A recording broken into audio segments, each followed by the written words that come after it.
1,000 Tormented Lives. A Salvia Divinorum trip report at 80 times extract. My experiences with Salvia Divinorum are more extensive with that of any other substance. I would say around 100 experiences would be a safe estimate. These ego-destroying trips are immensely powerful, but I will describe here the most intensely overwhelming experience I have ever had with Salvia, or any other substance for that matter.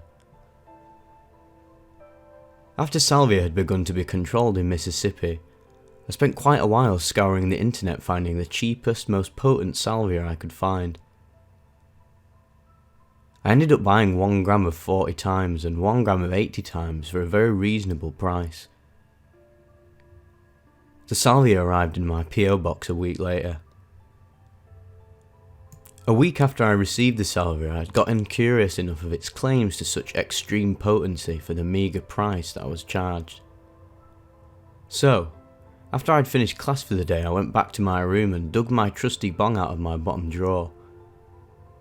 I went to the huge communal bathroom and filled a cup with water to fill my bong with.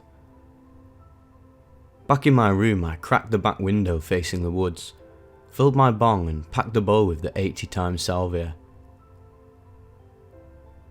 I turned on Becoming Insane by Infected Mushroom on the stereo, subwoofers booming.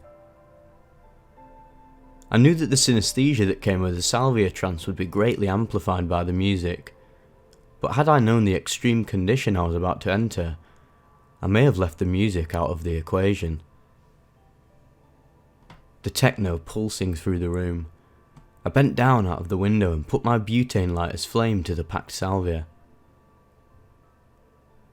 As the Salvia started to burn, I began my first huge inhale. The blue flame of the torch incinerated the Salvia at the extreme temperature necessary to get the full effect. I didn't burn up the entire bowl on the first breath, so I let a little smoke out of my nose and went right back to breathing in the rest of the plant's smoke.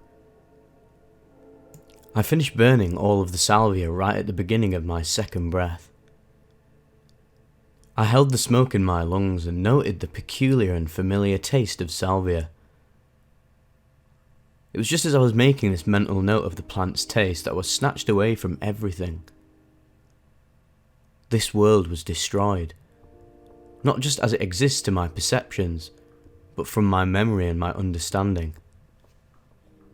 This is a typical effect that Salvia has to varying quantitative and qualitative degrees, but what I was going through at this point was completely beyond the scope of anything I could comprehend or adequately explain. My ego was entirely destroyed, as were all my memories of this existence. As the Salvia overtook me, I had not the slightest comprehension of my surroundings, my memories, or anything associated with reality. This was as far removed from the realm of reality I'd ever been, and without any error, ever will be. The total loss of ego controls was beyond any possibility of self-awareness, a sensation I find hard to believe enjoyable in any aspect. Far beyond the extreme ego destruction was the sheer terror involved in this trip. As mentioned earlier, my reality was utterly diminished. In my dissociated state, I somehow could see my room and what was around me, but these surroundings did not register as any form of my reality. Yet my body kept on existing in it, unbeknownst to my mind. It was as if my conscious mind was completely overtaken by this new realm of insanity, and some subconscious realms of my mind kept my body aware of its surroundings, even though in my mind I had never known that physical reality. Where I was now, in this egoless eternity, I had always been, and would always exist. The first thing that happened was my body exploded into an infinite number of particles, and Aristotle had been correct. The atoms in my body could be split indefinitely, into an infinite regression of smaller and smaller pieces. My body had been split and scattered all across my new universe, but my mind remained its own entity. All the particles from my being began to be violently pulled in a circular rotation. I found myself asking, who am I? What am I? Where did I come from? Where am I going? Why am I here? All the questions so innate in man. I explored my existence until I arrived at my first conclusion. I was one of an infinite number of yellow buckets with no purpose unto ourselves, existing only to serve the purpose of whoever was using us. I became intensely depressed. I had no purpose, no need for a will in the first place. All my actions were predetermined by some force or entity that had no intention of ever understanding my struggles or emotions. I moved from depression to outrage and anger. My inability to control my state of existence, coupled with my knowledge of my inner will, conflicted with one another and was altogether painful. I asked, what is this thing that is dictating my future and my purpose? Why is it so distant? I grew to hate this omnipotent entity. Why would it give me this awareness of my will and existence, yet dictate my fate? This curse. My sense of self-ownership must be the cruelest of any punishment if I am not to exercise it. Only something entirely malevolent would play such a sadistic game. Yet despite this, my life went on and on, eon after eon, the passing of time accelerating all the while. My pitiful little existence as this yellow bucket was finally ending. I simply became no more. Within an instant I was reborn though, right back into the pathetic life of a bucket caught in some extreme external force of torsion, whipping me about in huge swift circles, still being entirely controlled by this unknown tyrant. My memories from my previous life still intact, I began to fight back against this uncaring deity. Meanwhile, my physical body went on acting in reality. It went over and stopped the pulsing techno-trance, which was a great relief to my conscious existence, far off in its own realm, going on as a rebellious bucket. As I made apparent my desire to rebel and take my existence into my own control, the force of the vast looping spirals tightened into a diameter of about a washing machine tumbler. I was shaken, but not deterred. I wanted to live for my own purposes. Time passed ever more rapidly, with my deaths and rebirths repeating at an alarming pace. Depression of a deeper, more bitter, self-loathing variety became more pronounced with each rebirth. I was left with yet another failed attempt to claim my life as my own with each successive life. But I was making progress and would not simply accept my subservience. The deity began to communicate to me. Why would you even want to serve some purpose of your own devices? You don't even have any legitimate purposes of your own. What would you live for if it was for you to decide? Nothing. I then understand what I was being told. I was a silly little rebellious bucket without a cause. Immediately I resolved in my mind to find my own purposes and aims in my life. Once I had claimed it from the exceedingly wise, albeit evil deity. I continued to fight off the overwhelming hold on my independence. The atoms in my body continued to be ripped and pulled in every direction, spiralling out of control.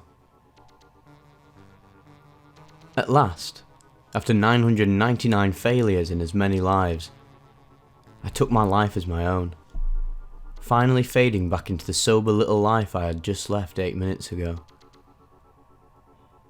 My head was still reeling.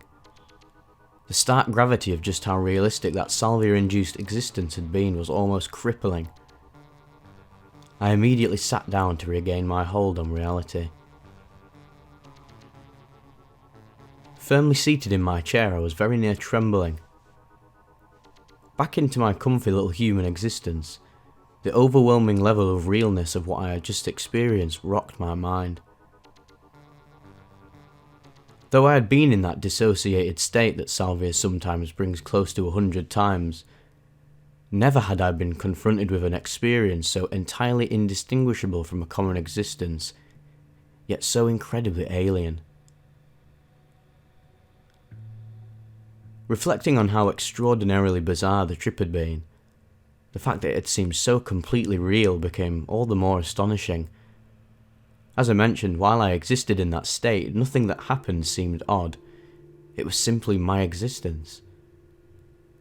But now, sober, the realness of the trip was petrifying. The afterglow of the intense experience lasted about another 30 minutes, with me stuck in awe of the plant's power. I couldn't think straight or think of anything else.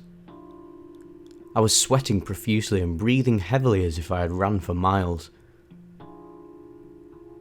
Only weeks later did days start passing without my mind wandering back to the trip at least occasionally. I even felt a certain level of anxiety for a few days, something that none of my other drug experiences have ever induced. Though terrifying and utterly unenjoyable, the experience was not without any positive aspects. Thinking back on the trip, it is easy for even a third party to detect the religious context. I had long waged an internal war against my bitterness and angst towards the Christian God, and those who most adamantly thrust him upon me. I was the most outspoken non-Christian in my all-Christian academy. The faculty and staff there fabricated outright lies and treated me very unjustly, and engaged in all other matters of underhanded, despicable behaviours, all based on the fact that I did not claim their beliefs. Beginning as simply dismissing that religion and not practicing it as my own, I was alienated and agitated, by the administration, not most of the students, to the point where I had become internally militant towards Christianity. I did not externally express my anger with any of this out of fear of further agitating the already near harassing condition I was stuck in. Still, I was filled with a sense of injustice that I could only soothe by privately researching and destroying the Christian philosophy. I became exceedingly educated on not just Christianity's and Yahweh's bloody history, but its poorly constructed theology and philosophy too. By doing this, I could assure myself that those pushing this meritless philosophy upon me, and completely ignoring its behavioural doctrine in the process, were uneducated, archaic, and simple-minded. All the same, I was filled with silent rage. When I graduated from high school, I immediately moved on and dismissed all that I had been pummeled with while there. I could finally live by the philosophy I had constructed, piecing together utilitarian and pragmatic ideas with more postmodern and humanist ones I found necessary to truly benefit modern society, and not a small bit of youthful carpe diem. But, as much as I wanted to live by my own rules, which I believed superior to that of what I was being indoctrinated with, I was truly without a legitimate path on which to exercise this philosophy. Almost a year after graduating, I was still in the same stalemate with my life I had been in high school. I had plans and goals for the future, but they were very poorly constructed and ill-conceived. In my day-to-day life, this inner crisis was simply unpronounced. I was genuinely happy at that time, yet I knew that someday this happiness would be taken from me by the world outside, unless I could resolve a solid plan for my future. This mind-blowing experience with Salvia, I believe, was a simple amplification of what I had been suppressing in my subconscious all along. You have your freedom of will. Now what will you do with it? You wanted it so bad. Now you're going to squander it. Would you have been better off if you had never pushed yourself intellectually and remained unquestioning, following what you've been told? just taking it at face value.